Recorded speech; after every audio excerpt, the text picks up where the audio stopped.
Bueno, como le anuncié hace un momento, está en este estudio el colega periodista Juan Manuel Magaña, periodista independiente, que, bueno, pues en su momento fue coordinador de información del espacio noticioso que conducía Carlos Loret de Mola, en el momento en que ocurrió aquella historia que hoy recordamos, que esta semana recordamos, porque se han cumplido 14 años de ese montaje que, bueno, finalmente se transmitió en todo el país, que atrapó la atención de millones de personas y que, bueno, pues significó trastocar un proceso judicial que dio pie a que la francesa Florent Cassés pudiera salir libre después de llegar el caso a la Suprema Corte de Justicia. Como decíamos, el hoy presidente de la Corte y la hoy secretaria de Gobernación fueron pieza clave para esos proyectos que finalmente derivaron en la liberación de Florent Cassés, pero la parte mexicana, en este caso hablando de Israel Vallarta y su propia familia que fue involucrada a lo largo de los años, pues ha estado en la cárcel y sigue en la cárcel, en algo que uno se sorprende que se mantenga desde el Poder Judicial un proceso durante 14 años en prisión preventiva. Bueno, es una historia que ha sido muy ampliamente documentada y reportada por Jorge Volpi, con esta novela criminal con la cual se ganó el premio Alfaguara. Y bueno, están otros trabajos periodísticos muy importantes sobre el caso Cassés, el libro de Pepe Rebeles de la Affaire Cassés, las investigaciones de Mauleón, que también ha hecho cosas importantes sobre el caso. En fin, hay mucha información sobre qué tipo de situación se vivió en el caso Cassés Vallarta, eso que se transmitió en la televisión. Le tocó vivir a Juan Manuel Magaña en primera línea, en primera fila, como nos lo contó también nuestra colega Laura Barranco, que estaba en la cabina en aquel momento de la transmisión. Y bueno, este capítulo, que es uno de los capítulos de la historia de García Luna, pues tiene muchas aristas. Recordemos que quien llevó a cabo este operativo fue la Agencia Federal de Investigaciones, la AFI, en ese momento dirigida por García Luna, con Cárdenas Palomino, que era su brazo derecho, operando lo que ocurrió en esa localidad, en ese lugar donde se llevó a cabo este montaje. Y bueno, todo lo que va de la mano, tantos años después, hoy tiene una nueva dimensión. Juan Manuel Magaña, gracias por estar aquí, buenos días y bienvenido. Gracias a ti, Carmen. Muy buenos días, con el gustazo de saludarte. Y efectivamente, para comentar este asunto, me gustaría contarte una pequeña historia que tiene relación con esto. Yo el año pasado fui al penal de Almoloya, como se le conoce popularmente, digamos, le dicen creo que del altiplano, oficialmente, porque ahí estaba recluido Vallarta. Israel Vallarta. Él insistía en que yo me presentara a ratificar un testimonio que di yo aquí en tu programa. Cuando estábamos antes de que nos echaran de mala manera de MBS, pero en ese programa. Ajá. Y ese testimonio pedían que yo lo ratificara. Pues, judicialmente. ¿no? Sí. Yo en principio me resistía mucho a hacerlo, porque decía, pues no sé en qué creer en este caso, ¿no? Mucha gente tiene esa preocupación, ¿no? Bueno, ¿es culpable o no? ¿No? Y uno dice, pues ahora, pues no se sabe, ¿no? Hubo un entorpecimiento ahí del proceso jurídico, ¿no? Y pues naturalmente que quedó en suspenso saber si él era culpable o no. Pero bueno, todo esto debido al montaje televisivo, ¿no? Que se hizo muy famoso. Entonces, quien me convenció después de varias veces intentarlo fue el periodista... ¿Escritor? No, periodista y escritor, claro, muy prestigiado. Muy prestigiado. No, Pepe Rebeles. Ah, Pepe, pensé que Volpi, porque Volpi estaba investigando para la novela criminal. Sí, claro. Pepe Rebeles te dice, ve, Juan Manuel, y ratifica lo que dijiste en la radio con Carmen. Total, judicialmente. Me convence Pepe, sí, y me convencen al mismo tiempo Volpi también, y fuimos juntos al Volpi, Rebeles y tú. Sí, a 2 semanas después le dan el premio Alfaguara a Volpi por la novela que trata sobre el asunto. Pepe y Volpi retoman precisamente el testimonio que presentamos en el programa, ¿no? Bueno, en síntesis es el núcleo, creo que de todo el asunto que estamos platicando es que hay una persona en la cárcel que lleva 14 años sin sentencia a partir de un hecho delictivo, no de él, de una televisión. De una televisión y de un programa pues manejado por sus protagonistas. Y en este caso, ya hablamos en algún momento de Carlos Loret como conductor, ¿no? Es decir, como eje pues del programa. Pero hay otro personaje que está al mismo nivel, digamos, de responsabilidad, que en ese momento, y como lo di yo en mi testimonio, era la productora del programa, Azucena Pimentel Mendoza. Yo fui a Almoloya y di mi testimonio, en fin, no sé para qué haya servido. Ahí me enteré de que había sido requerido múltiples veces el mismo Loret para declarar. Él se había escudado, no sé en qué abogados, o etcétera, etcétera, ¿no? Y nunca se presentó. Una vez hasta Volpi me comentó, bueno, pues es que esto era para que lo trajeran aquí un par de policías y órale, y lo sientan, ¿no? Porque así dice la ley. Lo que Volpi cuestiona es cómo la ley o la justicia es muy laxa en este país, ¿no? Y no se ejerce. Bueno, ¿cuál fue mi sorpresa de saber iniciado este año que Azucena Pimentel Mendoza, productora del programa Primero Noticias, responsable directa de ese videomontaje, pues había sido contratada por la Presidencia de la República en comunicación social como directora de área? Es decir, una desproporción, una paradoja absoluta. Me dice aquí la producción que ayer le preguntaron al presidente sobre este caso, sobre la situación de Israel Vallarta, 14 años en la cárcel sin sentencia, relacionado con este caso que, bueno, pues encabezó, digamos, como operativo policíaco la AFI de García Luna, pero todo lo demás involucrado es muy importante también destacarlo. Y tú dices que aquí te sorprende que haya alguien que estuvo relacionada directamente con la producción, la productora, que esté ahora en la presidencia de la República. Le preguntaron al presidente, déjame que corra lo que dijo el presidente de la República sobre Vallarta y lo que estás mencionando. Sí, con todo gusto. No aceptar presiones, influyentismos de nadie y que se actúe de conformidad con la ley, que no haya injusticias de ningún tipo. Cuando se demora mucho en dictarse una sentencia, pues no se está cumpliendo con un principio de que la justicia tiene que ser pronta y expedita. Esto es inaceptable, es un error, una falta del Poder Judicial. Eso no debe de suceder en el país. Años sin sentencia, pues es injusto completamente, ¿no? No sé si haya una denuncia de esta persona en derechos humanos, que tú tengas antecedentes.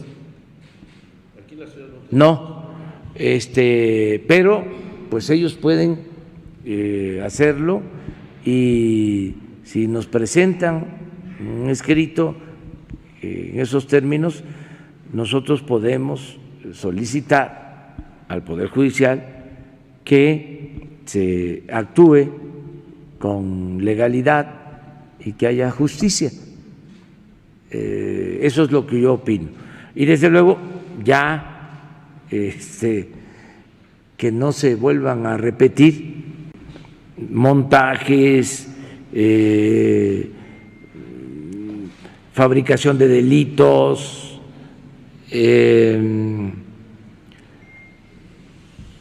injusticias que se cometían. Nunca se me va a olvidar de que a los maestros de Oaxaca, a los dirigentes, los metieron a la cárcel fabricándoles el delito de lavado de dinero en la pasada administración. Y nadie dijo nada, o muy pocos. Muy pocos hablaron.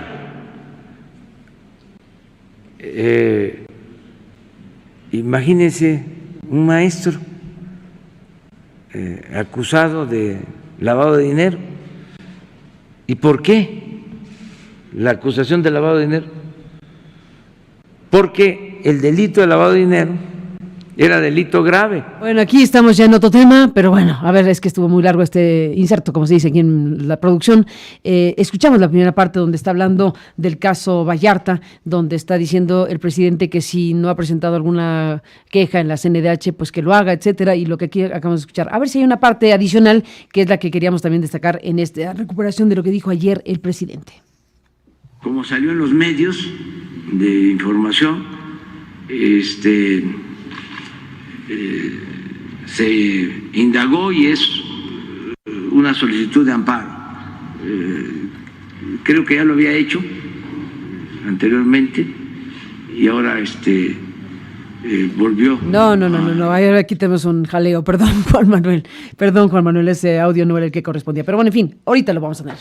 Vamos de regreso porque ya aquí nos desvió totalmente la selección de audios que hicimos, pero la primera parte donde el presidente está hablando efectivamente de una circunstancia judicial como la que está atravesando Vallarta, y tú mencionabas, y hay un audio por ahí que vamos a encontrar en algún momento, donde efectivamente se le pregunta lo que tú estás diciendo, y bueno, él dice que se le tiene que preguntar a la persona que hoy colabora en la presidencia de la República, pues qué tiene que decir frente a esto que se está señalando. Bueno, primero te puedo comentar esta parte porque es muy aprovechable, sí, claro. Cuando él dice que se presente una queja en derechos humanos, etcétera.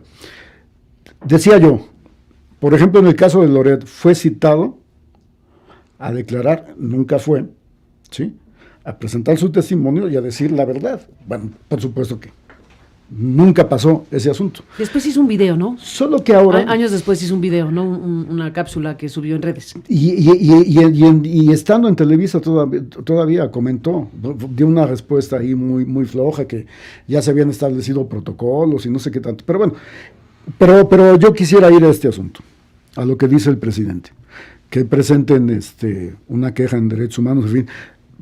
Supongo que puede ser más fácil. Porque la familia Vallarta,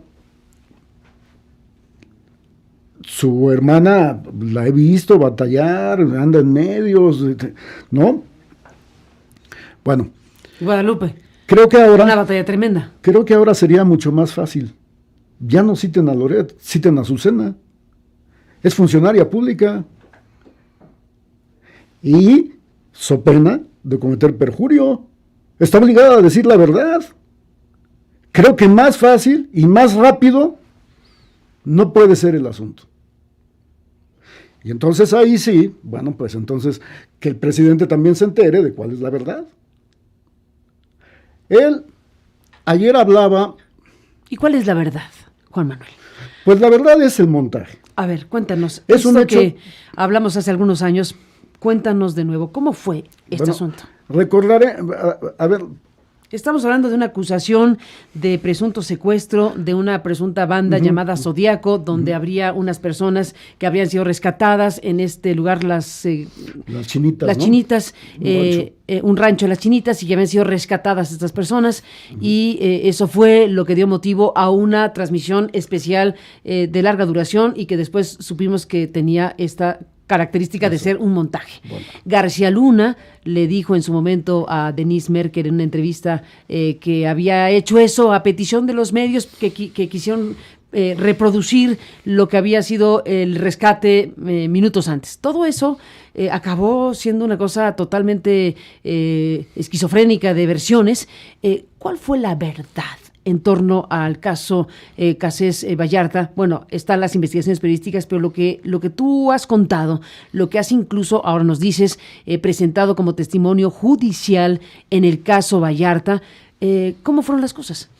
Bueno, recordemos ahí concretamente un hecho, que tanto Vallarta como Florence no fueron detenidos ese día. Para empezar. O sea, ahí empezó la historia. Eso ya es, digamos, una verdad de Aquilo, ¿no? Y entonces todo lo demás fue la invención de una detención al aire, ¿sí? El programa fue invitado a la cobertura, ¿no?, por las autoridades, al mando de Genaro García Luna, y el programa se involucra en esa fabricación, sabiendo. ¿Quién sabía? Porque hay un hecho muy concreto, en el detrás de cámaras, los policías se adentran a la propiedad y por consigna del programa los regresan porque todavía no íbamos al aire. Y la productora los vuelve a alinear y les dice que esperen hasta que da el cue. El cue es la voz de luz verde para vámonos a la transmisión. El cue es en la jerga televisiva, el adelante va la escena. Exacto. Eso es. Y todo lo demás fue una escenificación, en palabras del ministro, Saldívar, que generó el proyecto. El proyecto de dictamen. Fue una escenificación de la realidad. A sabiendas te lo digo porque... ¿Y quién sabía de todo eso? Porque, bueno, a sabiendas, porque efectivamente se repitió la escena. Hay que destacar también la tarea de Yuli García, que hizo una muy importante contribución, la periodista, en su momento, cuando estando ella en Televisa, dijo, a ver, aquí algo me suena raro, y entonces fue a los cassettes, alguien le proporcionó, digamos, la información que estaba buscando, y logró, pues, desmontar. Ahí empezó, que es muy importante decir eso, el caso de Yuli García en el programa de Denise Merker es dentro de la propia televisora, que los propios periodistas dijeron, aquí algo no funcionó, eso hay que decirlo. Sí. Y Julie y Denise tuvieron un papel muy, muy importante en descobijar finalmente lo que había ocurrido dentro de la televisora donde trabajaban. Así es. Yo efectivamente le doy todo el crédito a Julie. Creo que actuó con sus propios resortes profesionales, ¿no? Y obligó, ¿no? En este caso, empezando por su conductora, por su jefa de programa, ¿no?, a que la verdad se asomara, porque tampoco había todo el asunto, ¿no? Fue como empezar a ver ciertas pistas, ¿no?, de que algo raro había pasado. Algo muy raro. ¿Verdad? Mucho, muy raro. Como decía Laura Barranco a Loret, para allá esto. Pues sí, o como pueden decir, no, pues esto apesta, ¿no? O ya empezó, ¿no? Pero que al mismo tiempo se recicló de algún modo con cierta autorización, ¿no?, dentro de la misma televisora, ¿no? Vamos, no se conocía tampoco toda la verdad, o sea, eran indicios, ¿no?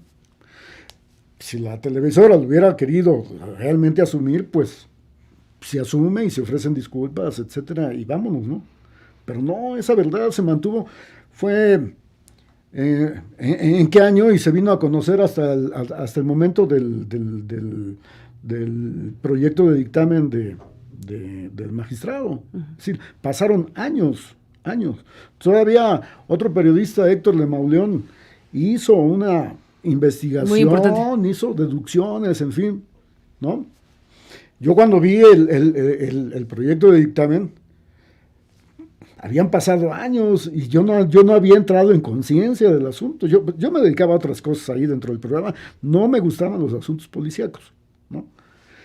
Tú eras el jefe de información, digamos, el coordinador de información. Coordinador de información de ese noticiero. Sí, tenía más funciones. Nominalmente era coordinador de información. Uh-huh.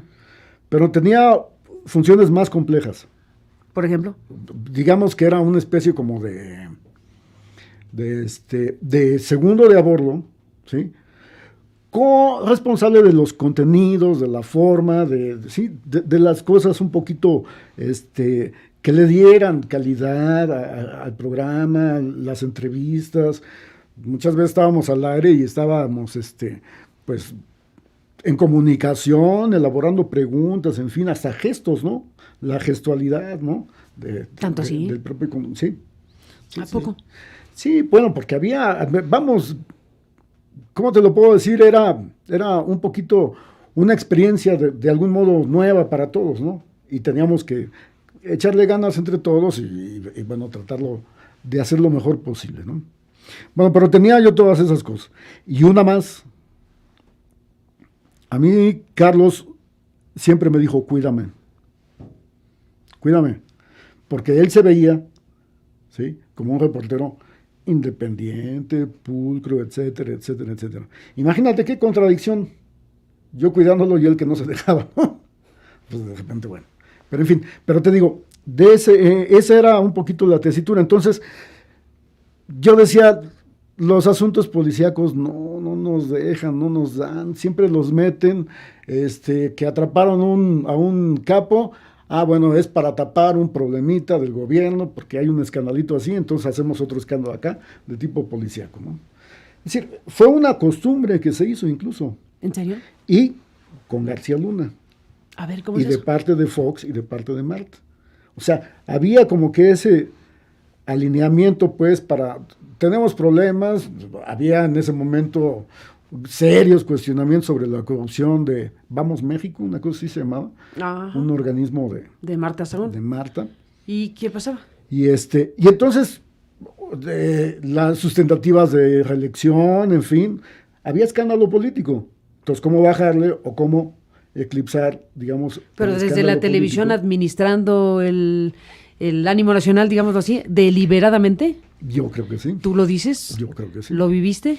Yo lo veía ¿Lo ejerciste? con mucha frecuencia, no, o sea, yo no me metía en esos contenidos. ¿Pero lo viste? Esos contenidos se elaboraban a lo largo de toda la madrugada, ¿no? Había una A ver, dime un redacción caso. que funcionaba a las Recuérdame 24 horas. un caso que ilustre el asunto. Ay, son muchos años. Bueno, te voy a dar chance de que lo pienses. Vamos a una pausa. Regresamos.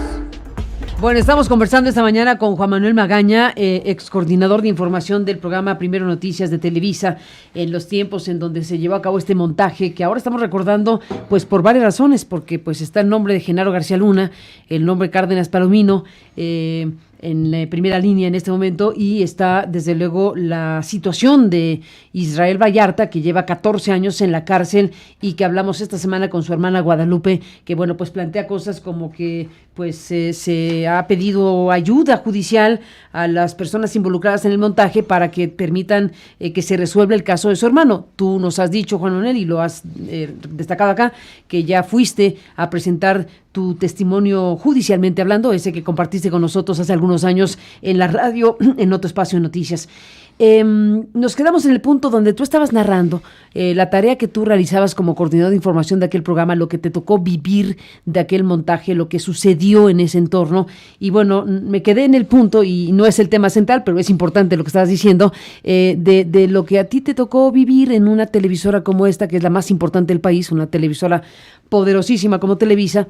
Y bueno, el manejo, digamos, de una concesión de un bien que es de todos nosotros, en este caso en relación a las noticias. Y decías, si había algún tipo de escándalo político que incomodara al gobierno en turno, pues el tema policíaco era perfecto para salir de ese entuerto, y de alguna suerte tú decías, esto que pasó con el montaje, pues te daba esa idea en ese momento. Sí, mira, para redondearlo así, independientemente de recordar casos específicos, es la vieja fórmula del amarillismo, ¿no? De la nota roja, ¿no? Es decir, tienes un escándalo que desprestigia a un político, en este caso el presidente o a su esposa, en fin, pues ¿con qué lo tapas? ¿No? Y había esa dinámica muy frecuente, a reserva de que otro día lo platiquemos. Lo ampliemos. ¿No? Y con datos ya precisos. Pero se seguía esa vieja fórmula, pues vamos a meterle amarillismo, vamos a meterle nota roja.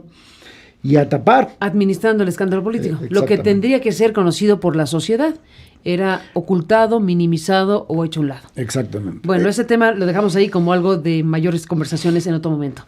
Regresamos al hilo de lo que tú estás queriendo presentar o quieres presentar en este espacio que nos has dicho, me lo has contado aquí en el corte, una carta que le escribiste al presidente López Obrador. Sí, claro. Bueno, en cuanto yo me di cuenta que estaban nombrando a la exproductora del noticiario como funcionaria del gobierno, a mí me pareció una tremenda paradoja. O sea, una persona que incurrió en tal falta, delito, yo diría, porque pues la ley de radio y televisión está para proteger el derecho de la audiencia a estar informada, a no ser manipulada, a que no se le mienta, a que no se le oculten las cosas. Y bueno, pues aquí se trataba de todo lo contrario. Se supone que si se trata de una profesional o de profesionales que estamos a cargo de un programa, pues tenemos que actuar con profesionalismo y con ética, y además enterados de algún modo de las leyes, ¿no? Que rigen nuestra profesión. El momento donde el presidente López Obrador habla de este tema es el siguiente. Lo recuperamos ahí, sí, ya tenemos el inserto. Alejandro Lelo de la REC. Sobre el mismo tema, presidente, está relacionado. La productora de ese montaje televisivo resulta que hoy trabaja en la presidencia de la República, presidente. Se llama Azucena Pimentel. Está documentado ello en un libro de Jorge Volpi, en otro libro de José Reveles. Hay el testimonio ante la misma causa judicial de Juan Manuel, se me olvidó el apellido. Está también el testimonio de Laura Barranco. Le atribuyen a ella haber sido la productora, incluso antes de que entraran los policías les pidió que se frenaran para el rescate y que mandaran a un corte televisivo. Eso a petición del conductor Carlos Loret. Ella, Azucena Pimentel, es directora de una de las áreas de comunicación social y ella es la responsable de aprobar todos los mensajes del gobierno, todos los spots. ¿Cree conveniente, presidente, tener a una persona en su gobierno con ese antecedente? Gracias, presidente. Sí, hay nada más que pedirle su opinión, escucharla a ella, para que no caigamos en lo mismo, de que con un juicio sumario, con una denuncia, se condene a alguien. O sea, hay que esperar que ella dé su versión y que explique por qué presuntamente o supuestamente actúa así, si ella es responsable o no. Pero no es Está bien documentado en 2 libros, presidente, sí, y en una actuación judicial. A mí me han calumniado toda la vida en libros, no en 2, en 10, en 20, en 30, o sea, y a todos, pero hay que ver si es cierto o no. ¿Sí? Genaro Villamil hizo un reportaje amplio en Proceso y recientemente en Canal 14.1 pero no hay ningún sacó un documental problema. Sobre el mismo tema, presidente. Vamos a que explique ella su situación, démosles esa oportunidad. Todo el mundo tiene el derecho a la defensa, ¿sí? Entonces, escuchar la otra parte y no es el mátalos en caliente o denuncia, actúa y luego averiguas. O sea, vamos primero a ver qué es lo que realmente sucedió. De que está mal un comportamiento de esos, claro que está mal. ¿Cómo se llama el que estaba de director del programa? José Carlos Loret. Sí, y hay que ver porque son cadenas también, ¿no? O sea, de mandos, ¿sí? ¿Quién dio la orden arriba? ¿Sí? ¿Quién la ejecuta? Y luego, ¿quién aplica y quién resulta responsable, ¿no? Porque imagínense un camarógrafo que le dicen, vamos a tomar esto, ¿no? Pues sí, pues tiene que tomarlo porque es su trabajo, pero ¿quién da la orden? Entonces sería bueno saber todo, completamente, o sea, de arriba para abajo, pero en este caso que haya un informe. Juan Manuel Magaña, ¿cómo ves? Yo creo que es muy Pues sí, es de arriba para abajo, pero aquí hay responsabilidades diversas, sí, claro. Y tú las has contado aquí. Claro, y él es muy fácil de rebatir, en este caso, al presidente. Lo primero que me da la impresión es que está absolutamente desinformado del asunto. O sea, aquí sí no está sabiendo de qué está hablando. Es decir, como que la pregunta le cayó así, ¿no? No estaba preparado para contestarla. Le viene a la cabeza algo que en la lógica política siempre se hace, muchas veces, que es defender a tu equipo, ¿no? Esa persona la contrató Jesús Ramírez, su vocero, y para no mostrarle debilidad, ¿no? De que te puedan tumbar a un cuadro, sin saber. Esto de la cuestión que dice el presidente, la cadena de mando, bueno...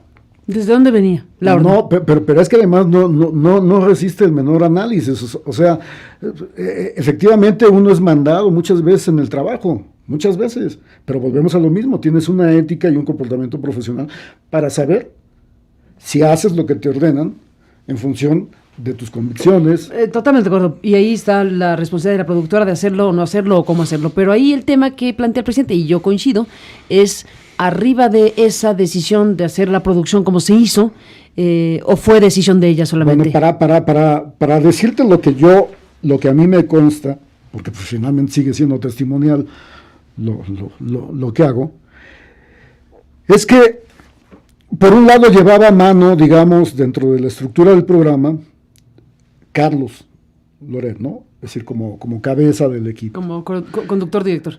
Pero también tiene sus usos, ahora sí que sus usos y costumbres, ¿no? Al interior, en la propia Televisa.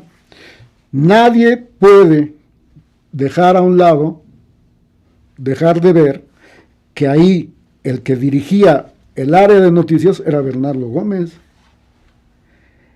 Y Bernardo Gómez, o mejor dicho, Azucena, obedecía más las órdenes de Bernardo Gómez, evidentemente, que las de Loret.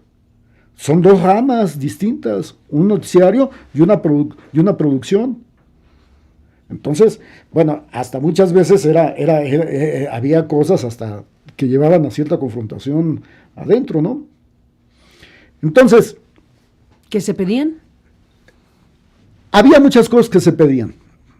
Y voy a eso. Por ejemplo. Es decir, mira, en la cadena de mando te pueden decir, siguiendo la lógica del presidente, pues apúntale a aquel y tírale, pues no. Y si le tiras, ¿estás perdonado? Pues no se puede. Bueno. Ahora, una vez pasa el hecho de que se haya dado el montaje, ¿no? Un hecho monstruoso. Un montaje televisivo. Bueno, si lo queremos ver así, bueno, te exonera el que estabas obedeciendo órdenes. Sí, pero cuando se te volvió costumbre... Obediencia debida, dicen en su... Ajá, sí. O lo que es lo mismo, mandado no es culpado, ¿no? Una cosa así por el estilo, sí, ¿no? Sí. Bueno.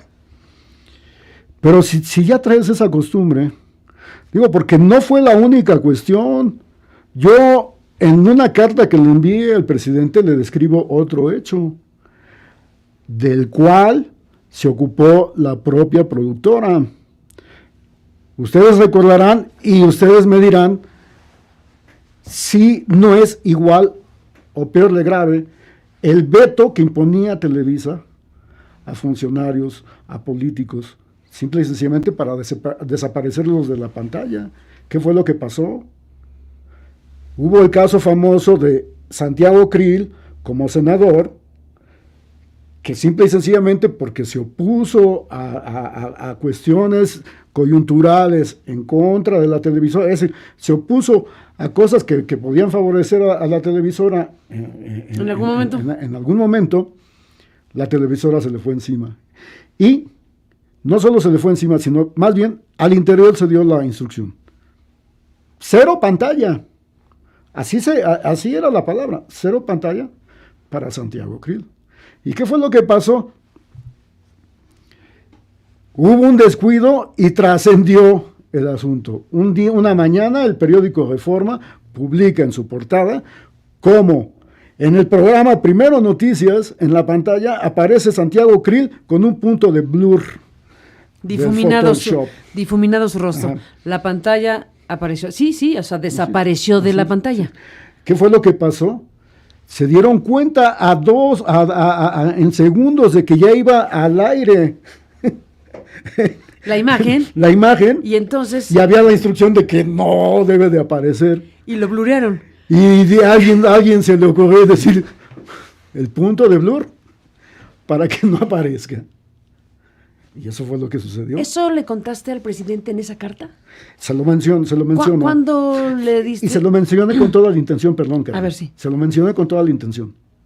Para que viera, es decir, para darle a entender de que no es un hecho aislado, no es solo una orden, es un comportamiento. Es un comportamiento. Te puedo conectar otra anécdota. Venga. Cuando estaba en campaña López Obrador. ¿Qué pasó? En campaña. 2006. Tenía mucha gente y tenía mucho arrastre. Sí. Pero los mítines estaban llenos, impresionantes, mientras Calderón hacía actos de salón. Sí. Difíciles de llenar. Ni un cosco. Y un día la llamó Leopoldo Gómez a la directora, a la productora. Digo, ¿qué te pasa? Estás metiendo mucha gente en los mítines de López Obrador, en la pantalla. Y a partir de ahí, a poner imágenes donde no se viera el arrastre que traía López Obrador. ¿Por indicaciones expresas? Por indicaciones expresas. Entonces, esa es la cadena de mando a la que se refiere López Obrador. Pues les doy yo 3 ejemplos. Yo le mandé la carta esperando que en congruencia actuara, porque él todos los días habla de algo. Quien esté en la cuarta transformación debe de tener, ¿sí?, principios, debe de tener honorabilidad. Pues sí. ¿Y de esto habla? ¿De tener a una persona así en su equipo y defenderla? Eso es lo que me parece incongruente. Por eso decidiste mandar la carta. ¿La contestó? Bueno, se la mandé primero para... Como no había pasado toda esta resistencia en sostenerla ni nada, bueno, pues yo se la mandé precisamente para... Creo que yo cumplía una responsabilidad, de algún modo. De decir, bueno, pues esto es lo que yo conozco, así como una vez vine yo aquí al programa y te dije, pues la verdad que yo sé es esta, ¿no? Uh-huh. Pues ahora la tiene que saber el presidente porque seguramente no sabe nada de esto, o sea, y además, ¿por qué tendría que estar enterado, no? O sea, se la mandé queriendo que estuviera informado y que llegara a un resultado del asunto. Pero no es así, ve. Yo me esperaba que pasara esto, o sea, por puro cálculo, o sea, por pura lógica, sabes que las cosas van a llegar en algún momento. El proceso de Vallarta está vivo y ese es el foco que estamos discutiendo. El proceso de Vallarta es que el personaje está en la cárcel hace 14 años y bueno, parte de lo que ocurrió con su caso es lo que es este montaje histórico ya, ¿no? Que llegó a la corte, que permitió liberar a Frank Cassés, pero que al mexicano pues lo mantiene en la cárcel y hay un conjunto de responsabilidades muy altas de diferentes tipos. Tú te has centrado en tu interés particular, que es poner énfasis en la circunstancia de que quien era productora de ese programa donde se realizó ese montaje, pues hoy es funcionaria de la Presidencia de la República. Ese es tu punto. Además de recordar, por supuesto, lo que ahí ocurrió y de seguirnos preguntando hasta dónde se supo y hasta dónde es la calidad de montaje. Si el montaje empezó desde la fabricación misma de la noticia, porque hay testimonios, información que habla de que la famosa banda de secuestradores pues no necesariamente existía, los famosos secuestrados no necesariamente eran víctimas. Hay un conjunto de dudas muy serias que han sido informadas, documentadas, investigadas, y la gran pregunta es ¿quién con quién se puso de acuerdo para hacer eso? ¿Con qué propósito? Ahí hay una historia que se ha contado relacionada con pleitos y distanciamientos de un señor de apellido Margolis, vinculado al hermano de Florán Cassés, Sebastián Cassés, que tenía un conflicto, amigo de Vallarta queriendo defender al hermano de Cassés, se confronta con Margolis muy amigo de García Luna muy amigo de la televisora. En conjunto tenemos una cosa terriblemente grave. Hay un conjunto de situaciones que aún no han sido procesadas judicialmente como se merecería, y el comportamiento de la televisora desde luego deja una gran interrogante: ¿en manos de quién están concesiones del Estado mexicano para operar la televisión y la radio en México históricamente? Ese es uno de los grandes temas que no lo veo en el mapa de la 4T. Bueno, yo tampoco. Bueno, si estamos hablando de que tiene como asesor al director de noticias del área, o al vicepresidente de noticias de Televisa, bueno. ¿Te refieres a Bernardo Gómez? Claro. Al pool de asesores del presidente. Pues claro. Bueno, cenó con él y con el yerno de Kushner en su casa. Entonces, no se ve, no se asoma ningún cambio ahí, ¿no? Tienes toda la razón. El presidente tiene un mensaje principalísimo a este país, que es vamos a hacer las cosas diferentes. Promete y impulsa una cuarta transformación, que es un desafío gigantesco, que debe contar con la colaboración de todo el país para que tengamos un país con Estado de Derecho, con democracia, con transparencia, con ejercicio eficiente de la función pública, etcétera. Todo eso es lo que se apuesta como sociedad. Le toca ser el presidente porque la gente decidió que así fuera. Dentro de las cosas que debe estar el presidente claramente poniendo en su radar son estas. No necesariamente el presidente tiene todo el mapa al 1000%, porque es imposible, pero por eso es tan importante la expresión pública, el señalamiento público, la crítica. Para eso sirve, para que el asunto camine mejor, para que el asunto para que el asunto pueda contribuir a identificar las cuestiones que deben ser revisadas, las cuestiones que deben ser ajustadas, las cuestiones que tienen que ser identificadas por quien tiene el mandato de gobernar. Para eso sirve la crítica, para eso sirve la exposición pública, y para eso sirven incluso las cartas que se le puede entregar no sé si en propia mano o como la hayas hecho llegar al presidente de la República. Bueno, yo estoy de acuerdo, por ejemplo, en las grandes líneas estas que se han plasmado sobre la cuestión esta del nuevo gobierno. Es decir, me parecen muy bien, me parecen muy necesarias y saludables, pero aquí hay detalles en donde vemos, ¿no?, una respuesta insatisfactoria. Por eso me gustaría dejar para el registro, simple y sencillamente, si me lo permites, la cuestión de la carta. Esta fue enviada el 2 de marzo. ¿Le quieres dar lectura a la carta? De 2019, ¿sí? Venga. Dice: ciudadano presidente Andrés Manuel López Obrador, presente. Por esta vía me he tomado la libertad de llamar su atención acerca del hecho de que la ciudadana Azucena Pimentel Mendoza sea ahora la directora general de televisión dentro de la Coordinación de Comunicación Social de la Presidencia de la República. ¿Quién es ella?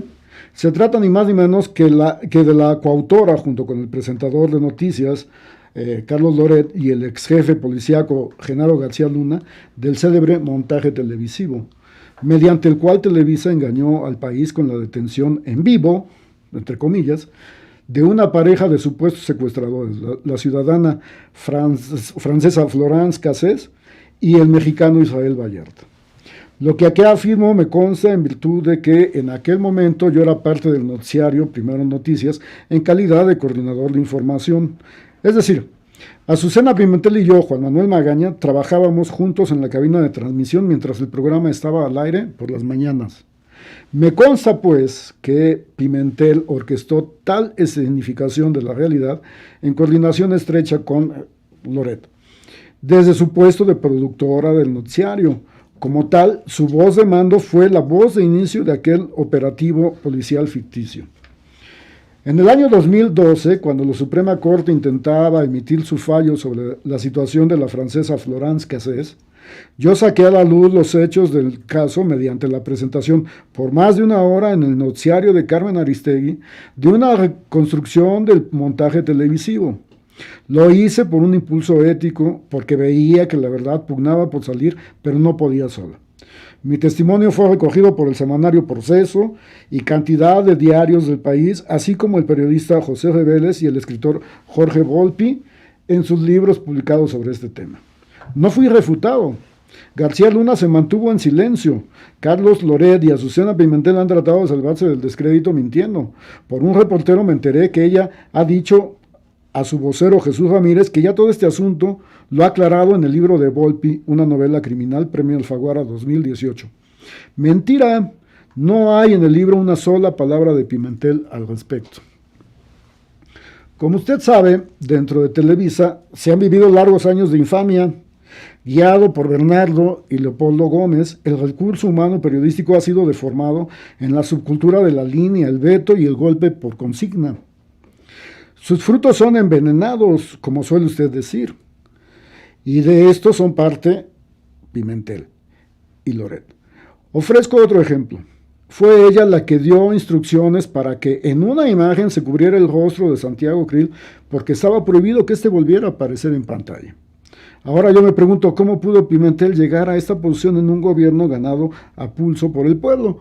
No me lo explico, y menos después de que usted repite a sus colaboradores sin cansancio: no recomendaciones, no influyentismo, no amiguismo, no nepotismo.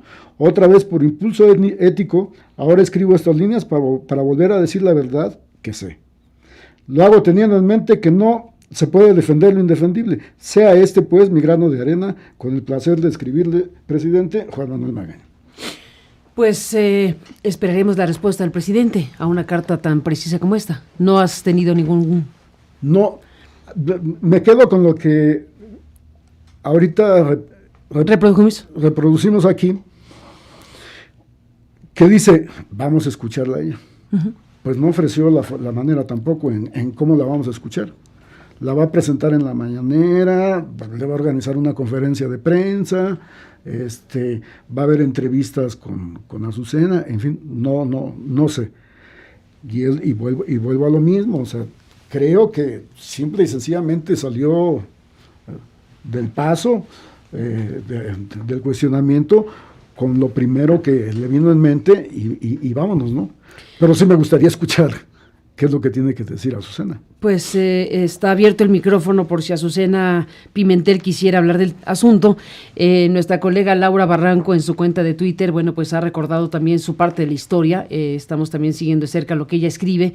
Laura Barranco, que como dijiste, trabajaba con Loret de Mola en ese noticiero y subió un tuit en donde dice, se dirige también al presidente López Obrador, lo he dicho en todos estos años, sin temor a equivocarme, Azucena Pimentel, Carlos Loret de Mola y Bernardo Gómez son los responsables directos de la complicidad de Televisa en el montaje de Genaro García Luna.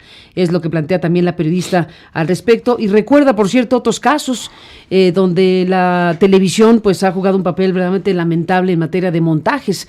Recuerda el caso Frida Sofía, el caso de los náufragos gorditos, aquellos, recuerda el caso Paulette. Hay varias historias en el caso de Televisa y ni digamos de su contraparte en el duopolio televisivo, que también tenemos una larga historia de utilización del espacio público de la televisión y de la radio, hay que decirlo también en diferentes circunstancias, que ha sido contrario al interés general, que ha ido en contra del derecho de las personas a estar bien informadas, que ha ido en contra del derecho de la sociedad a estar con la información y con los contenidos a la altura de lo que una democracia significa. Todos sabemos que los medios electrónicos de comunicación históricamente han sido un engranaje de un régimen político que teóricamente está de salida, porque hubo una votación contundente, hubo un ya basta, y en el ya basta caben muchas cosas. Cabe, desde luego, el tipo de historias que hoy estamos recordando tantos años después, porque efectivamente hay una persona en la cárcel que bien a bien, uno no entiende cómo el sistema judicial no ha podido resolver una sentencia relacionada con esa historia, ese montaje, donde el señor Vallarta, incluso en televisión abierta, estaba siendo torturado por el que lo estaba ahí deteniendo y obligándolo a declarar lo que declaró a la televisión en una transmisión en vivo. Todo esto que hoy tenemos que recordar y no dejarlo como la anécdota, no dejarlo como algo que ocurrió, de aquellas historias que ya no queremos que ocurran más. Claro que no queremos que ocurran más, pero tenemos que decir, ¿y cómo fue aquello? ¿Y dónde están las responsabilidades? ¿Y dónde están las personas que formaron parte protagónica de todo aquello? Yo me pregunto, ¿quién puede tener la conciencia tranquila teniendo en la cárcel 14 años a una persona que no sabemos si es inocente o culpable? Simple y sencillamente nada más porque se deformó un proceso judicial. No puede ser. No puede ser. Inadmisible. No es humano. Inadmisible. No es humano. Pues ahora que estuvo el presidente de la Suprema Corte de Justicia ayer con un discurso muy potente, ¿no? Que habló de los grandes cánceres del sistema judicial en México. Bueno, hay casos, ¿no? Tenemos indígenas en Chiapas, que nos ha contado el profesor Alberto Patistán, que llevan quién sabe cuántos años sin sentencia en la cárcel. Indígenas o personas como Vallarta o tantos otros. Bueno, viene el tema de la ley de amnistía. Ahora que estamos hablando de la ley de amnistía ayer aprobado, hay un problema muy serio en materia de justicia que tiene que ser puesto en primerísimo lugar. De justicia y de identificación de responsabilidades de cosas que públicamente se han documentado muy ampliamente y que es el tiempo de empezar a ver que se judicialicen.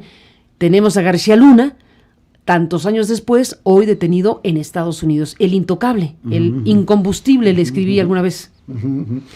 Así que bueno, Juan Manuel, cerremos. Déjame decir nada más esto último. Puede sonar fuerte, pero es con las propias palabras del presidente. Y no estoy en una actitud ni de adversario, ni de opositor, ni no, nada. Si no es pleito con el presidente. No es pleito con el presidente. No se trata de eso para es un tema invocar, importante para la sociedad. No invocar este tipo de molinos de viento, ¿no? Al contrario, muchas simpatías me atrae. Pero bueno, a lo que voy es a lo siguiente.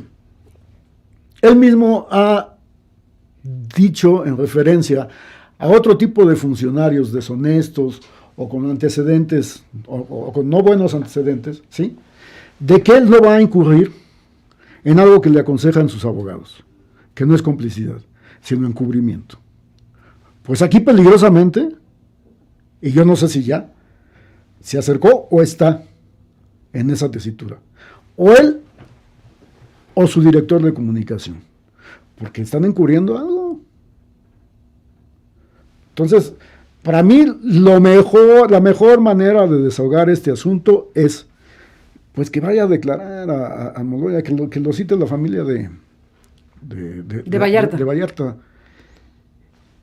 Y que nos diga si va a mentir siendo funcionaria de gobierno.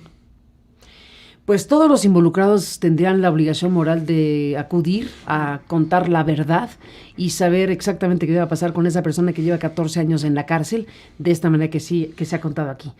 Pues digamos que el asunto tiene una nueva dimensión. Tenemos hoy los personajes involucrados en aquella historia en diferentes lugares. Tú mismo estás en otra circunstancia, tú saliste de ahí, hoy eres un periodista independiente, hoy, y ya lo habías hecho en aquella otra entrevista que amablemente nos concediste en su momento, muy larga exposición que hiciste años atrás. Bueno, volvemos a hablar hoy porque lo que ocurrió hace tanto tiempo y que hubo espacios periodísticos donde pudimos rescatar estos testimonios tan importantes, hoy tienen otra dimensión, en otro contexto, en 2019, pues desde luego es muy importante recuperar lo que tú estás recuperando esta mañana y te agradecemos que hayas compartido la lectura de la carta al presidente López Obrador, que estoy segura la va a tomar y la debe tomar muy en serio en sus consideraciones. Así que bueno, pues sigamos hablando, Juan Manuel, gracias por estar aquí esta mañana. Carmen, muchísimas gracias a ti, con el placer de haber estado aquí contigo platicando. Muchas gracias, Juan Manuel, estamos en contacto y por supuesto seguiremos con el tema.